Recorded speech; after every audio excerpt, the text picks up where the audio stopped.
Hey guys, and welcome back to my channel.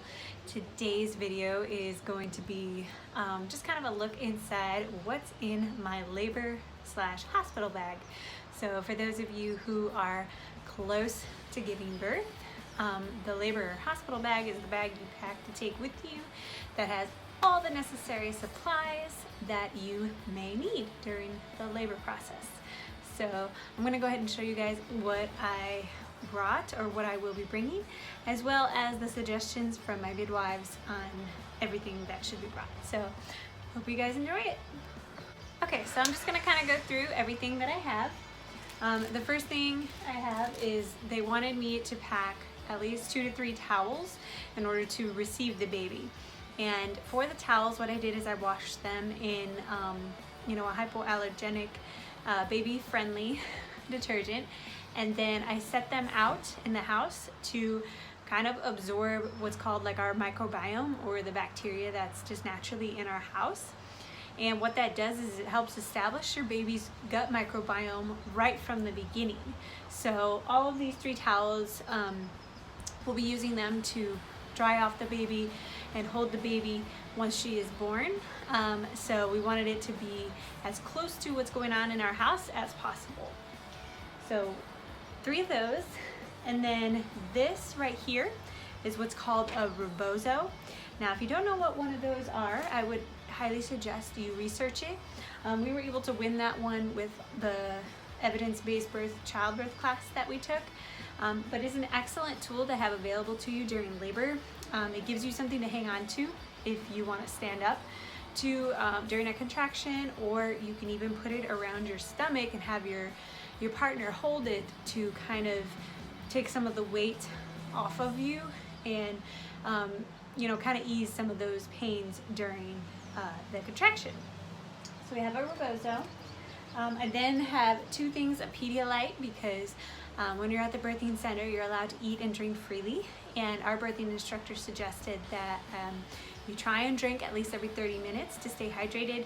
And the Pedialyte has the electrolytes in it, but it's not too dense, so that's why I chose that. And then along with that, I have a little baggie of snacks in here. I have protein bars, granola bars, protein powder. I even packed some of my Intraformats, which is a carbohydrate and amino acid blend. The reason I did that is because that also has electrolytes as well as carbohydrates in it. So if the labor process is long, lengthy, and you're getting tired, your body needs that nutrients in order to continue on, because labor is ultimately the uterus contracting, which is a muscle, and so you don't want it to get tired, so you need to fuel it. Also, along with that, I put some like Belvita crackers and some nuts, so just kind of snacky foods, because I don't want to spend too much time at the birthing center. I want to labor as long as I can at home, but you never know what's going to happen, so always come prepared with snacks. Then I have in here, I have 2 swimsuit tops as well as some socks to wear depending on the situation where I feel like laboring. A little portable diaper bag with some diapers, wipes, yeah, that's pretty much it. And there are some like nipple pads in here too, for breastfeeding. Just some of the basics that we may need when we're at the birthing center. I then grab some feminine hygiene wipes. And then this stuff I found on Amazon. I don't know if you can see it. It's called Earth Mama Herbal Perineal Spray. And what it is it's an organic spray, mostly made up of like witch hazel, designed to help the perineal area heal postpartum. So they suggested, this bottle's already halfway gone, because what they suggested in our childbirth class is that you take some pads and you spray them down with the Earth Mama, and you put them in the freezer. You can also use just plain witch hazel if you prefer, or water. But at first you're going to want the cold to kind of ease some of the pain, and then the witch hazel will just help speed up the healing process as well.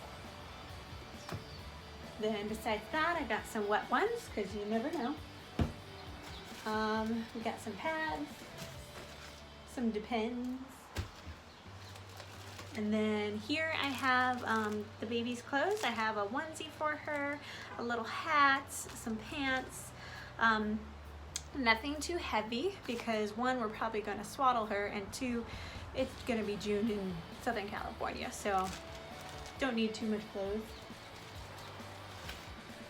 Here I have 2 swaddles, and yes, I have washed everything in the hypoallergenic detergent, and then put it in plastic bags because you never know what kind of liquids you're going to come in contact with, and you want it to stay nice and clean and dry. So I have 2 swaddles here that we can use when she is born.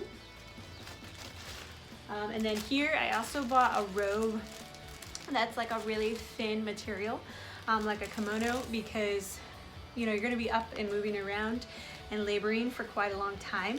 So you want something loose and just to cover you so you're not completely exposed. And so I just thought a robe would be a good idea. And then here, this is for me to, oh, it's a ladybug. This is for me to bring to wear once we leave. It's a maternity dress. It's comfortable. They say to bring something that can fit a 6-month pregnant belly. So I'm gonna bring this to wear home from the birthing center. You can nurse freely with it, and then it's just comfortable because it's not constricting anywhere. And then I also am bringing a portable speaker. I'm gonna bring the charger as well, because one of the things they suggest is to make a playlist for your birth.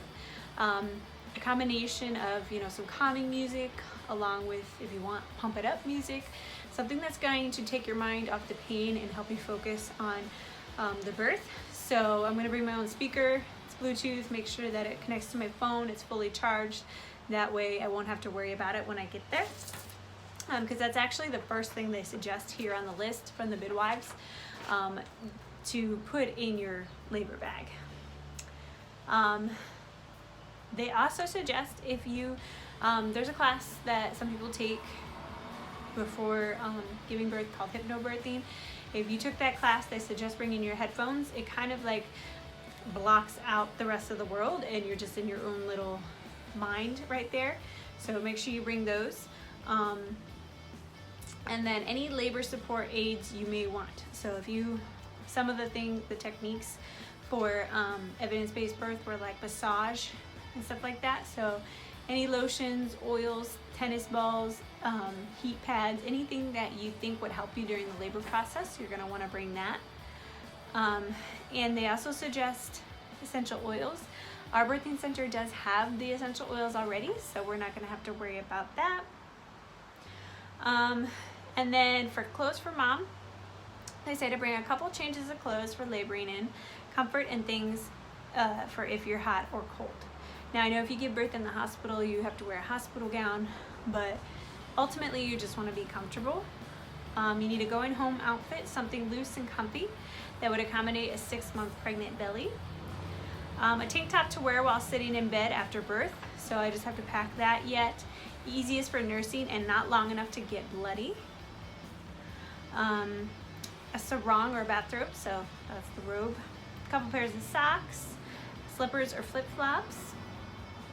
And they also suggest if you're using the tub to bring a bikini top so you're not completely naked, so you can still practice modesty if the process is long especially.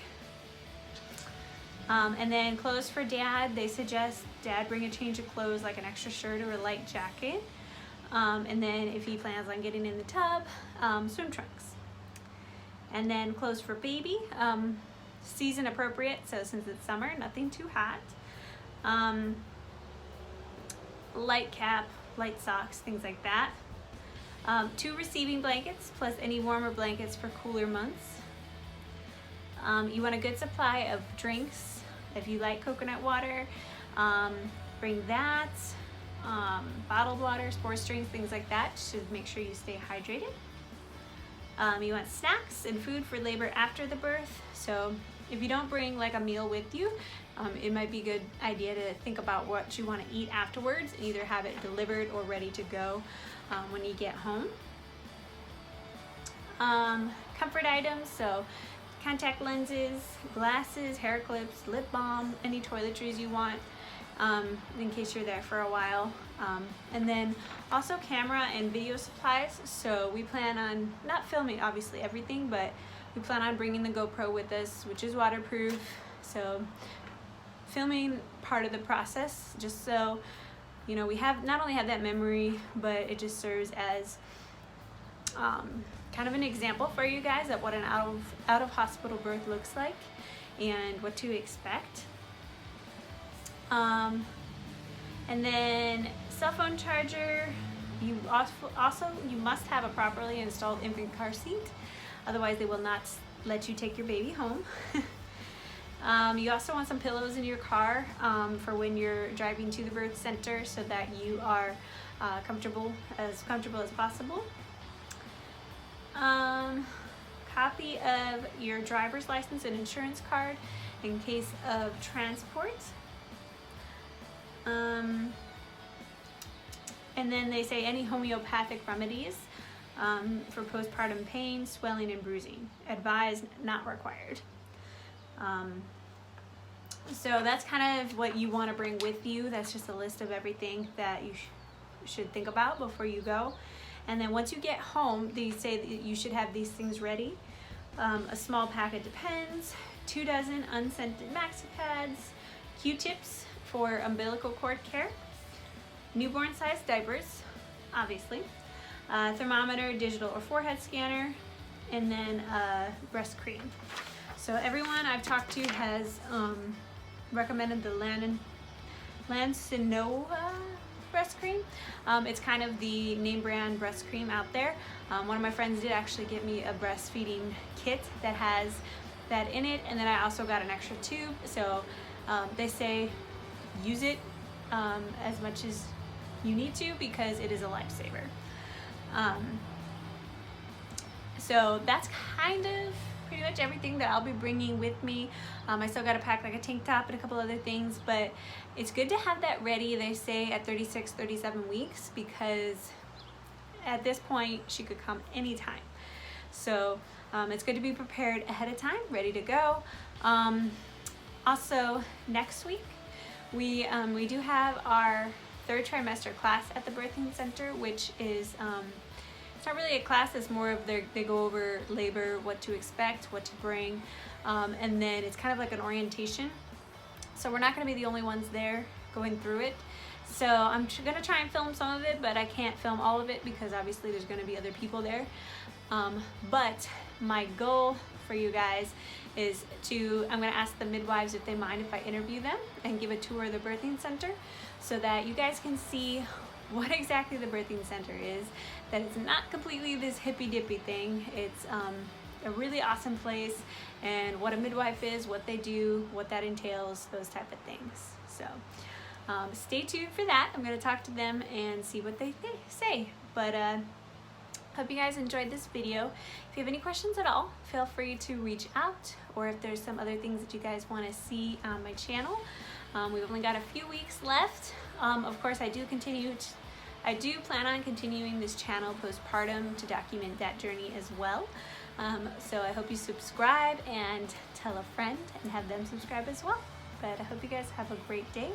I will talk to you in the next video.